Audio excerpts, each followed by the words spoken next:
Sobre la votación de legisladoras y legisladores que desecharon la solicitud de desafuero de Cuauhtémoc Blanco, acusado por su media hermana de intento de violación, la presidenta Claudia Sheinbaum dijo que siempre apoyarán a las mujeres, pero que debe haber pruebas suficientes.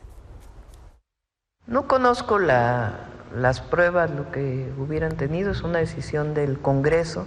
Repito, siempre vamos a apoyar a las mujeres, eso no está en duda. Pero siempre tiene que haber pruebas suficientes para un caso como estos. Ahora, ¿quién pone esta denuncia? Es importante que se sepa que esta carpeta de investigación venía de un fiscal muy corrupto, que fue desaforado y que era protector de feminicidas. Eso no quiere decir que no se tenga que hacer justicia si el caso tiene sustento, pero es importante ver el contexto de dónde vino. Bueno, hubo muchas reacciones en relación a lo que ha sucedido, incluyendo las declaraciones desde Palacio Nacional y grupos feministas. Básicamente se cuestionaron tres cosas sobre estas declaraciones de la presidenta Claudia Sheinbaum. Por una parte, dicen, siempre nos han pedido que denunciemos. Ahora ya no es suficiente la denuncia, hay que ver en qué fiscalías y saber cuáles son las fiscalías que le agrada a Morena Gobierno. Esa es una de las primeras. Dos, la presidenta dijo que tiene que haber pruebas suficientes y la pregunta de los colectivos feministas es ¿cuántas pruebas tiene que haber en un intento de violación para que sean escuchadas? ¿O cuáles pruebas deben de existir? ¿O cuáles pruebas debe llevar la víctima para que sea escuchada en un intento de violación? Y por otro lado, la tercera es que sean para las mujeres que denuncian abusos sexuales y violaciones, pruebas suficientes. Pero es el mismo régimen que impone prisión preventiva oficiosa, en donde no se requiere prueba alguna, van directamente a la cárcel las personas. En fin, por otra parte, los coordinadores de los diputados de Morena, Ricardo Monreal, y del PRI, Rubén Moreira, negaron pactos entre sus bancadas para desechar la solicitud de desafuero de Cuauhtémoc Blanco a cambio de frenar el proceso pendiente también de desafuero del dirigente nacional del PRI y senador Alejandro Moreno. ¿No hay primo? No, el país es el que es un primor, pero nosotros no tenemos nada que ocultar. Niego categóricamente que esto sea un pacto entre partidos y que se reviva alguna estrategia del pasado. Nosotros actuaremos en congruencia con la gente. Lo único que nos importa es la gente, cumplirle a la población. Discúlpeme, lo de Alito terminó hace un año. Hace un año terminó y lo hemos dicho. A mí lo que me llama la atención es que no se den cuenta de qué significa mandarlo a comisión instructora. Mandarlo a comisión instructora es congelarlo. Mandarlo a la comisión instructora es darle permiso al estado de Morelos de no hacer una averiguación. Es darle permiso a la gobernadora de no denunciar lo que ella ha dicho que está mal en ese estado.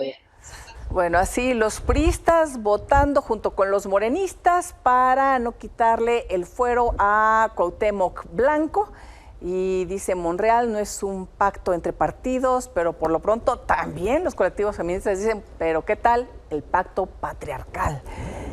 Y al respecto de lo que sigue, la Fiscalía del Estado de Morelos anunció que no emitirá opinión alguna hasta que culmine la investigación interna sobre las deficiencias señaladas por Morena y aliados para no continuar y quitarle el fuero a Cuauhtémoc Blanco.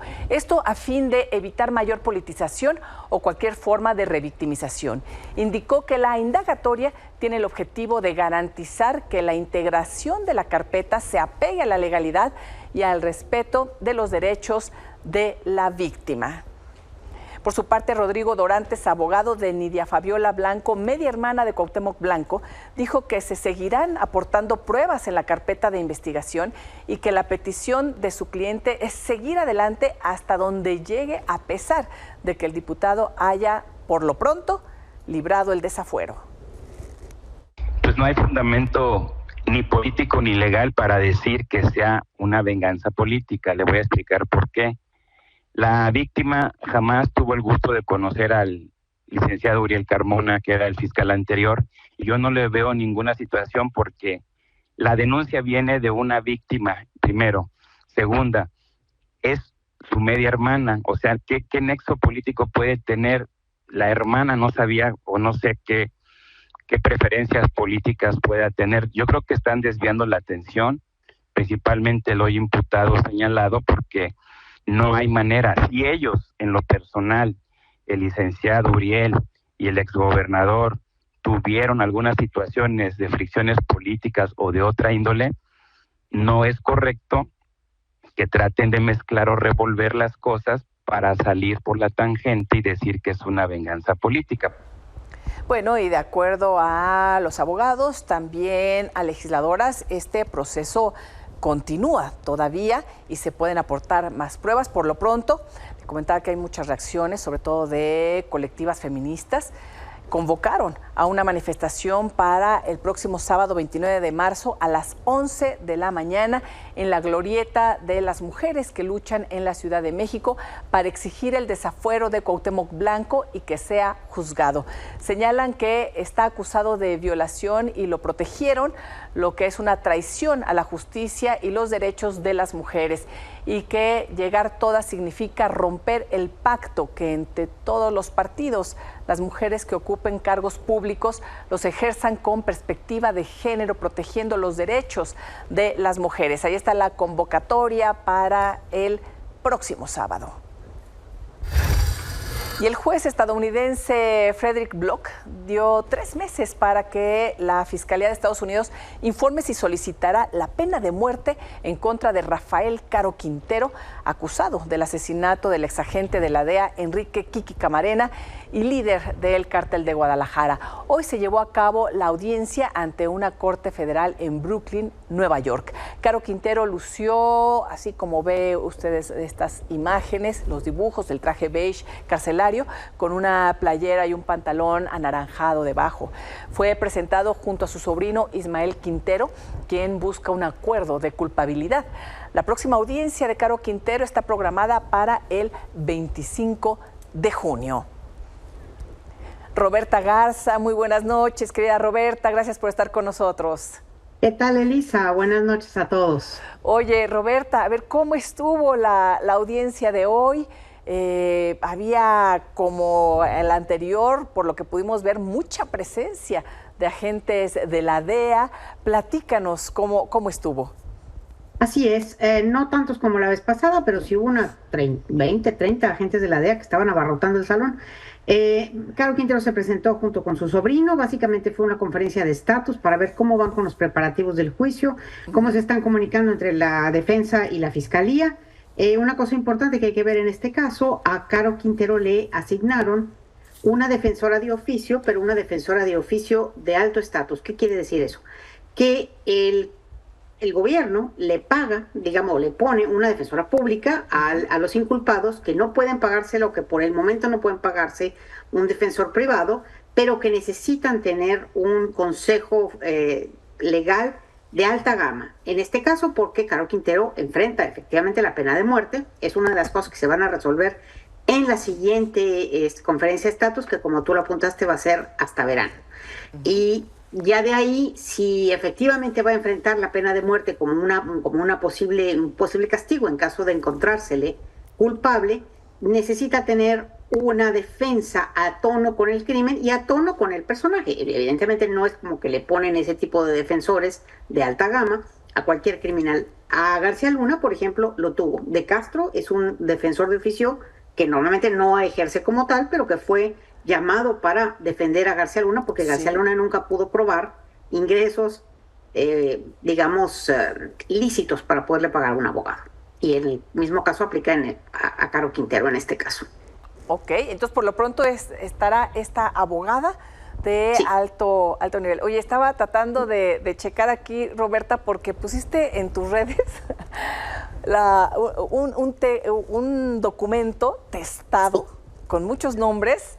Sí. Y dijiste, me carcome la duda. La duda, Elisa, es que no, sí, es que es tremendo. Bueno, parece una novela que no la escribe nadie. Mira, en el documento de, digamos, el documento de la orden de arresto, pues de la orden de aprehensión, la orden de arresto contra Caro Quintero, aparece Rafael Caro Quintero y abajo sus apodos y luego, o sea, censurado, unas manchas, rayas negras y luego abajo defendants en plural. O sea, ¿qué quiere decir? Todo lo que se le acusa a Caro Quintero se le está acusando también a otras personas desconocidas. Por cómo está redactado, lo que puse efectivamente en Twitter, el documento, se ve que son, porque está el nombre de Caro Quintero grande y luego en pequeñas letritas los pseudónimos. Tiene 5 cosas similares, o sea, una mancha negra tapada, donde correspondería el nombre, y luego una mancha negra un poco más corrida para lo que serían los apodos, de la misma manera con Caro Quintero, y se aprecian 5 de esas rayas. Puede que sean 5 coindiciados, no sabemos. Efectivamente, durante la sesión, los fiscales confirmaron, porque preguntó el juez, bueno, ¿puede haber entonces más inculpados en este caso, aparte de los 2 presentes? Y dijeron ellos, sí, pero están blocked, o sea, efectivamente. Mira, ahí le estamos poniendo lo que subiste. Ahí estamos poniendo lo que subiste. Si te fijas, arriba está el nombre de Caro Quintero en letras mayúsculas y luego están todos los apodos. Y el mismo patrón sigue para unos 6 nombres abajo. O sea, hay una raya gruesa y luego hay una raya un poco más a la derecha con indentación, donde estarían los apodos, y luego otra raya gruesa y de indentación. Entonces, estos son los alias de Caro Quintero, ¿verdad? Lo que estamos sabiendo, César, el hombre viejo, ¿no? O el viejo, el canoso. Todos esos son los alias de Caro Quintero. Y entonces después, a la derecha. Después vienen los otros, que no sabemos quiénes son, y probablemente sus alias. Dice defendants, o sea, acusados en plural. Hay acusados en plural en este caso, y obviamente esto lo hacen para que no se vayan a fugar, para que no se les vaya a advertir, ¿no, Roberta? Efectivamente, para que puedan llegar a Disneylandia sin haberse enterado de nada, y ahí los apañan. Para que puedan llegar a Disneylandia, ¿no? O sea, siempre y cuando después siempre y cuando después no los quieran rescatar por acá, ¿verdad? Como sucedió en Disneylandia, pero bueno. Creo que eso ya no está de moda, Elisa, pero sí.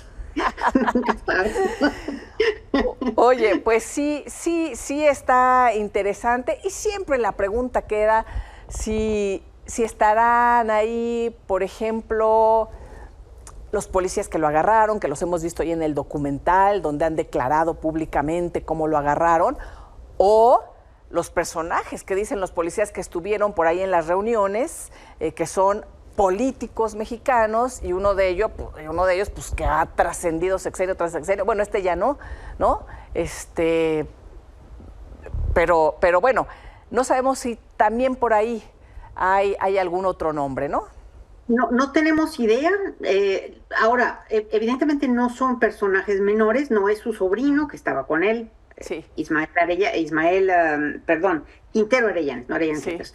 No es, tiene que ser alguien de nivel o de mayor nivel o de igual nivel, similar nivel a Caro Quintero, porque si no, no lo ocultarían. O sea, no están censurados por ser malandros menores, gente que quizá está en la cárcel, que quizá...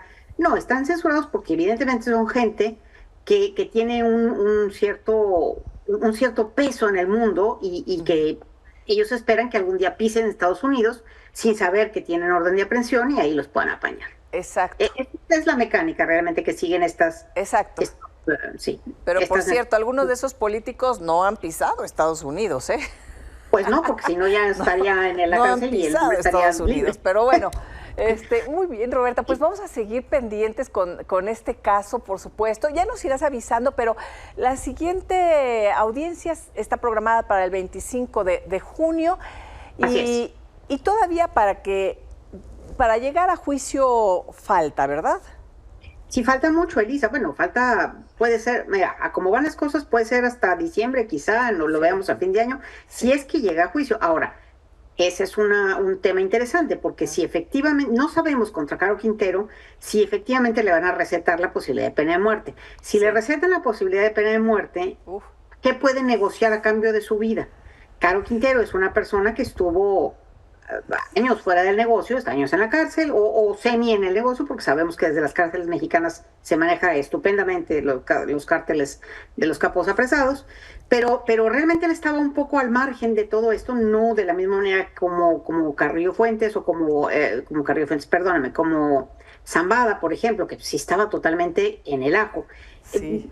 Claro, ya no tanto al final. Entonces, ¿qué puede negociar? Ya no tiene la información que sí tiene Zambada y que pues, efectivamente está negociando, y menos los chapitos que absoluta y definitivamente están negociando. De hecho, acaban de postergar todavía más la presentación que debía tener Ovidio en Chicago en estos días. ¿Por qué? Porque pues están en la plena refriega de la negociación. Sí. En este caso, Rafael Caro Quintero no sé si tenga algo que negociar, a quién va a entregar, qué información va a dar, que no lo tengan ya los Zambados, los chapitos. Sí. Entonces tiene, digamos, poco margen de maniobra, y quizás sea, lo que yo supondría es que Trump lo quiere asesinar, porque lo quiere ejecutar, bueno, quiere recetarle la pena de muerte como para hacer un punto, como una especie de retribución con lo de Kiki Camarena y con todo su discurso antidroga, antinarco, ¿no?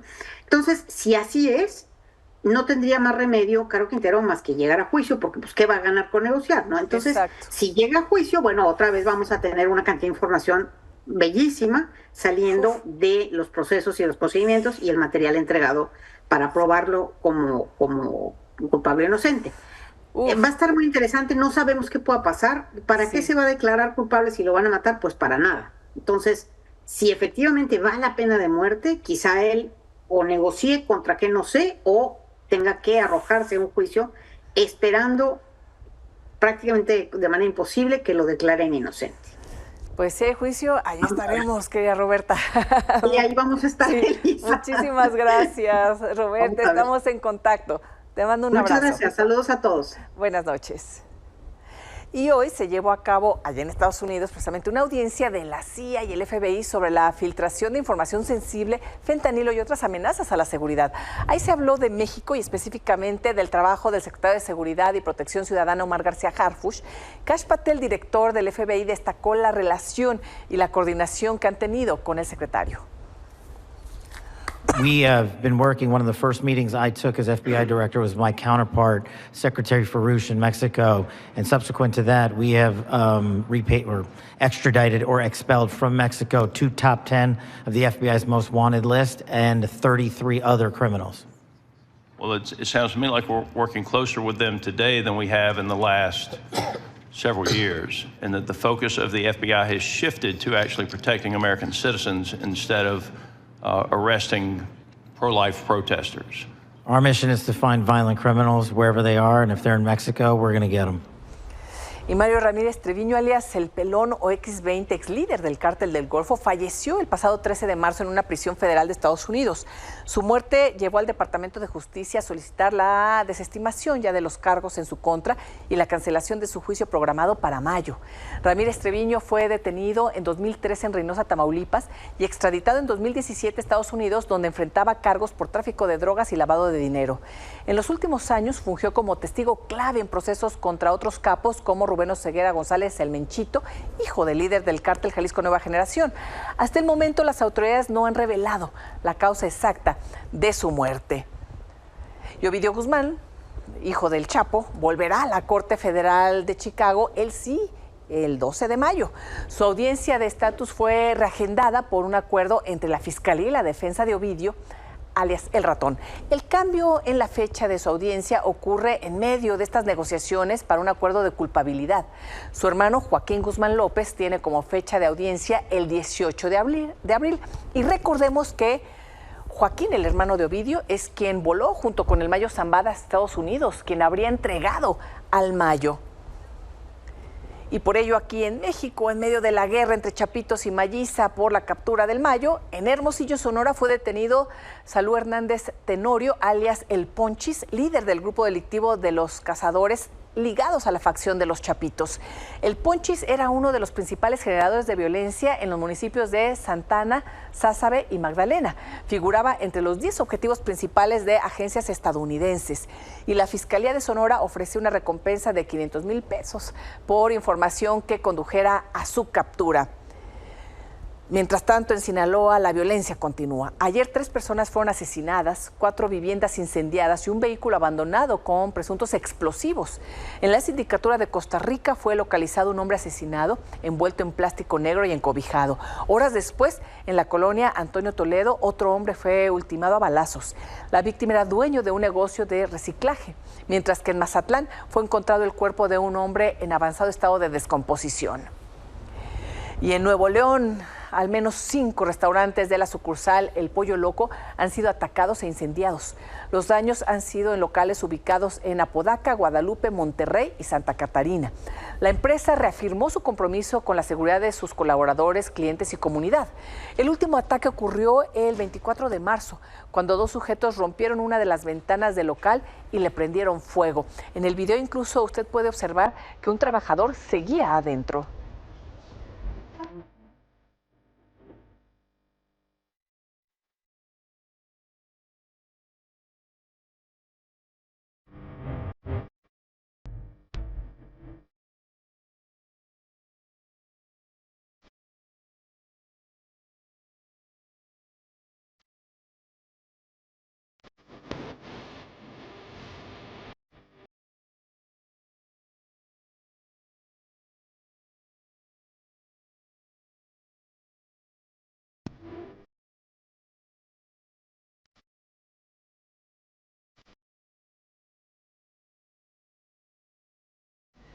Y en 2024, en el Parque Nacional El Tepeyac, ubicado en la alcaldía Gustavo Amadero, en la Ciudad de México, el colectivo Hasta Encontrarle Ciudad de México encontró más de 1,700 restos humanos enterrados.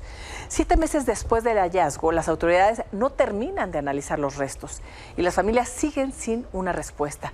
Miembros del colectivo indican que las autoridades capitalinas no quieren reconocer el problema de la desaparición. Tan solo entre 2019 y febrero del 2025 suman más de 4,000 denuncias por desaparición en la capital, más otras 469 personas que fueron localizadas muertas. Manu Ureste, querido Manu, ¿cómo estás? Bienvenido, qué gusto. Un gusto, como siempre, estar ahí contigo, Lisa. Igualmente, Manu, pues esta información es parte de una investigación que nos presentaste en Milenio el día domingo, en Dominga. En la revista Dominga. En la revista Dominga. Narrativo. Pues continúa este tema que hay que estar muy pendientes, hay que seguir y no podemos soltar, Manu, porque si esto no es lo importante en un país, pues ¿qué es? Entonces, ¿qué más, no? Sí, como bien dices, publicamos en Revista Dominga esta crónica, que es un poco en el Tepeyac no manda a la Virgen Morena, buscan a desaparecidos. Es una zona, es un parque natural, un bosque, ahí en la Gustavo Amadero, donde pues mientras la gente está literal haciendo meditación, yoga, paseando al perro, corriendo, hay un predio donde se encontró en el verano pasado más de 1,700 restos humanos, que hay que matizar, que todavía no se sabe si corresponden a una sola persona, a muchas o a pocas, no se sabe todavía, porque la Fiscalía todavía, al menos a este colectivo, no les ha dado esta respuesta. Aquí en estas imágenes que se ven, estos restos, por ejemplo, eso fue de un día que fuimos a hacer un recorrido con estos padres y madres buscadores, y son, hay que decirlo, son restos de animales, en ese caso en específico, son restos de animales, no son de personas, pero anteriormente sí se encontraron restos de humanos en ese lugar y que están siendo analizados. Y aquí también lo que nos dicen los colectivos es que mientras mucha gente en la capital piensa que por estar aquí en el pleno centro financiero, político del país,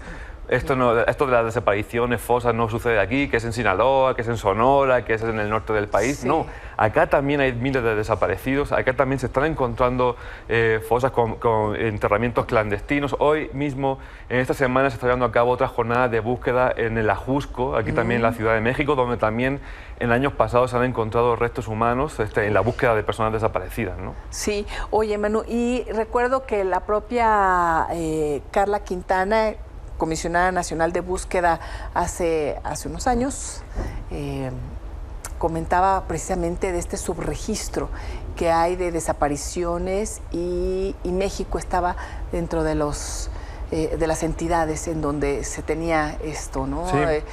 Este gran subregistro de gente que pues que está desaparecida.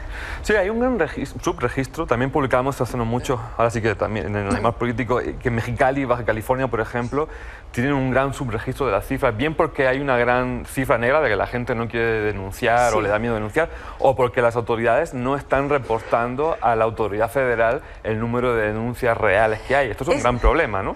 Las propias autoridades, claro, porque las fiscalías, o sea, se nutre de los datos de las fiscalías, pero si las propias autoridades quieren reducir sus cifras para decir aquí no pasa nada y miren cómo estamos bajando el problema, minimizarlo, pues simple y sencillamente no los reportan, ¿no? Además, había un problema para unificar todos los reportes, era otra de las cosas que nos comentaba Carla, y el miedo que tenía la gente, incluso de acercarse a la Fiscalía General de la República. Hasta habían abierto una línea directa de la Comisión Nacional de Búsqueda para que la gente no tuviera que pasar por el proceso de la Fiscalía General de la República. Y bueno, y ahora...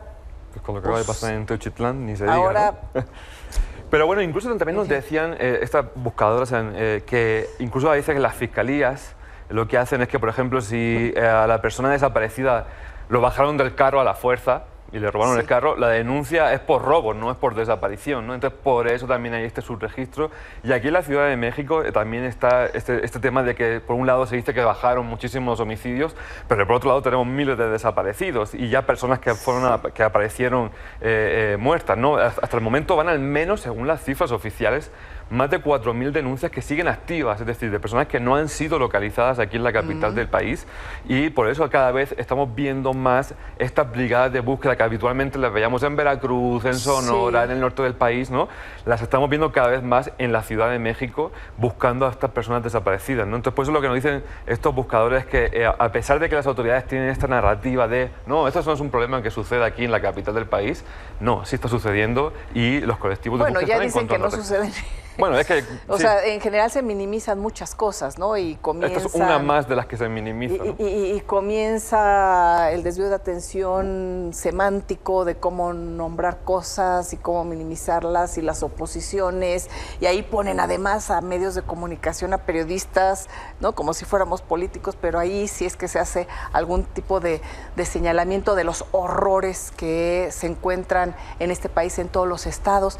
Entonces, sí estamos viviendo momentos muy complicados, Manu, por supuesto, antes que nada, para los jóvenes y las jóvenes víctimas del crimen organizado. Tú has hecho un trabajo también estupendo al respecto, y un drama Y también absoluto. Para las madres buscadoras. Y por supuesto, y para las madres y los familiares, los colectivos de búsqueda. Que son víctimas también de todo lo que está ocurriendo, ¿no? Son víctimas de lo que ocurre y además de esta narrativa tan beligerante que viene de las autoridades, casi diciendo que se inventaron lo que sucedió en Teuchitlán, ¿no? Casi que diciendo, ven cómo no era así, y eso las pone aún más en riesgo porque las pone mucho más vulnerables. Ya vimos también que hay mensajes del crimen organizado directamente hacia ellas diciendo que mienten, ¿no?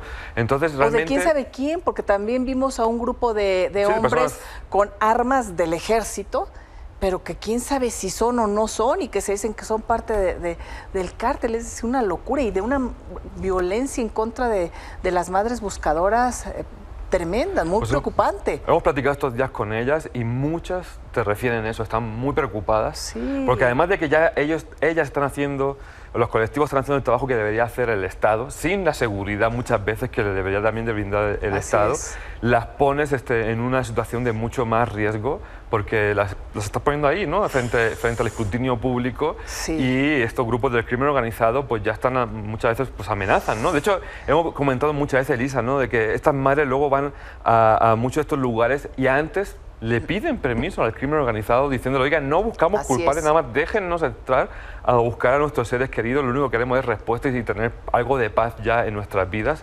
Pero imagínate cuando las madres buscadoras ya tienen que mandar mensajes y comunicarse con los grupos criminales en vez de con las autoridades. O sea, ya ¿dónde queda el Estado mexicano cuando las madres tienen que voltear a estos grupos para poder rescatar los restos de sus seres queridos?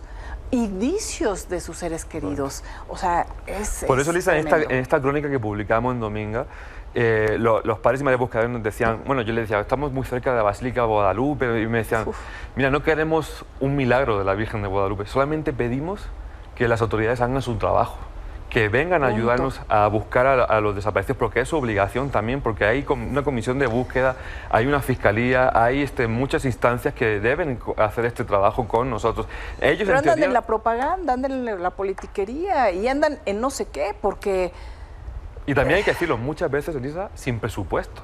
O con un presupuesto muy escaso, las comisiones de búsqueda. Ahora, por ejemplo, la presidenta Sheinbaum dijo que se va a aumentar la capacidad de las comisiones de búsqueda. Vamos a ver si es cierto, ¿no? Pero realmente son las mismas víctimas las que están asumiendo la tarea del Estado. Y no solamente ahora, ¿eh? Esto es algo que viene también de sexenios pasados, hay que decirlo también. El sexenio de Peña Nieto, cuando fue esto de Colinas de Santa Fe en Veracruz, un narcocementerio donde se hallaron casi 300... cráneos, son al menos de 300 personas, más de 2.000 restos humanos, también en una situación muy, muy similar, ¿no? Pero eso no ha cambiado a día de hoy. Y cuando uno pregunta, ¿qué hace la autoridad federal con temas del crimen organizado que le competirían, ¿no? Y cuando señalan las ineficiencias de las fiscalías locales, que por supuesto existen, ¿no? Pero son de todas, las locales y la federal, y la pregunta es, ¿y la gran reforma para tener justicia en este país tendría que empezar por las fiscalías? Y a esas no las han tocado. Exactamente. Es que, de verdad, ya no es una cosa que digamos nosotros los periodistas, opositores, como tú quieras, como la narrativa del gobierno quiera llamarnos, sino que tú pregúntale a la gente que sufre esto todos los días, Elisa, y te dice... Es que la fiscalía muchas veces no es tanto ya ni siquiera que no quieran o no sepan o corrupción, lo que tú quieras, es que no tienen las capacidades, no tienen las herramientas. Nosotros, me decían a mí en Veracruz, tenemos que nosotros, entre nosotras, cooperar para pagar la gasolina de los señores de la fiscalía. Entonces, como tú dices, ahora viene una reforma de justicia que en nada toca a las fiscalías, que son el principal aparato de procuración de justicia. Pues entonces yo no sé en qué va a surtir de que los jueces sean supuestamente mejores, que eso también está muy, muy entre comillas, vamos a verlo, si realmente los aparatos de justicia, como son las procuradurías, van a seguir pues, con las mismas capacidades y los mismos vicios y las mismas problemáticas. Y también, hay que decirlo, es un tema, y nos lo decían en esta crónica de Dominga, nos lo decía, es un tema también de voluntad política. Si al final hubiera la voluntad política, seguramente los trabajos en la Fiscalía, las comisiones de búsqueda, etcétera, etcétera, sería todavía, pues sería mejor, ¿no? Sería mucho más útil para estas familiares, ¿no? Sí, el problema es cuando también hay autoridades metidas, ¿no? Y obviamente no podemos pensar en este aumento y en este empoderamiento del crimen organizado sin la colusión y la complicidad de autoridades. Entonces, en esas estamos, querido Manu. Por lo pronto, muchísimas gracias. Al contrario. A seguir haciendo periodismo, que los demás hagan lo suyo. Pues hagan lo suyo, pero los periodistas haremos lo nuestro. No, lo exactamente. Nuestro. Gracias, Elisa. querido Manu. Gracias. Una pausa y volvemos.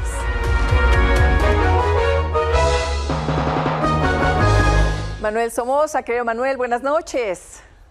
¿Qué tal? ¿Cómo estás, Elisa? Gusto en verte. Igualmente, querido Manuel. Hoy, pues ya dijo Trump que sí van los aranceles para autopartes, para autos, pero también dice que los que estén en el acuerdo del TEMEC, no, y ya está Marcelo por allá en pláticas. Uf, ¿cómo Pues va mira, este es otro de los mensajes irresponsables de Trump. No me gusta ponerle adjetivos a los personajes y con este prefiero no hacerlo porque ya sabes que el castellano es muy florido. Pero realmente es un verdadero irresponsable, por decirlo menos. Sí. El decreto que puso hoy implica a México, punto. Ahora, puede ser menos, porque después dijo que a lo mejor el componente norteamericano de los coches que exportamos no lo iba a gravar. Si eso sucediera, bueno, pues en un promedio muy simplón, en lugar de pagar el 25, pagaríamos el 15, que todavía sigue siendo una atrocidad. Sí. Amén de que está rompiendo las reglas del TEMEC, ¿no? Este señor, no hay reglas para él, no hay ley. Es un compromiso que no firmó él, lo firmó el Congreso de Estados Unidos, el TEMEC. Entonces, realmente está ocasionando un gran caos en lo financiero, en lo industrial, en lo comercial. Es un verdadero irresponsable. Y vamos a tener que aguantarnos a esperar hasta el día 3 de abril a ver qué otra estupidez se le puede ocurrir en el camino, ¿no? Ay, Manuel, no, si dijiste nada más estupidez, que conste. Conste, estoy muy limitado y muy medido hoy, ¿no? Oye, Manuel, ¿y cómo nos tratan los mercados a todo ello? Bueno, hoy nos trataron muy mal por eso mismo, ¿no? Sí. Todos los índices del mundo que apuntaban a abrir bastante bien, abrieron en forma muy negativa. El Dow perdió 0.31, el S&P 1.12, el Nasdaq 2%, la Bolsa Mexicana perdió 0.75, el tipo de cambio cerró a 20.10 antes de que hiciera su decreto y en el momento actual ya está en 20.20. Sí. Y mañana seguramente se pueda presionar un poco más, ¿no? Y todavía tenemos que aguantar hasta el día 3 de abril. Pero bueno, eso es lo que pasa allá. En México estamos muy atentos a qué hará Banco de México el día de mañana. Yo espero que baje la tasa de referencia del 9,5% al 9%, lo cual es una buena noticia para México, ¿no? Por lo menos una buena. Sí. Pero vamos a seguir viviendo esta incertidumbre y esta volatilidad, pues todavía nada más nos quedan 3 años, 8 meses. Y contando, querido Manuel. Pero aquí estaremos muy pendientes en el registro diario. Elisa, nada más. Muchísimas gracias, Manuel. No, hombre, gracias a ti. Gracias por tu paciencia y esperemos tener mejores noticias mañana. Buenas noches. Buenas noches.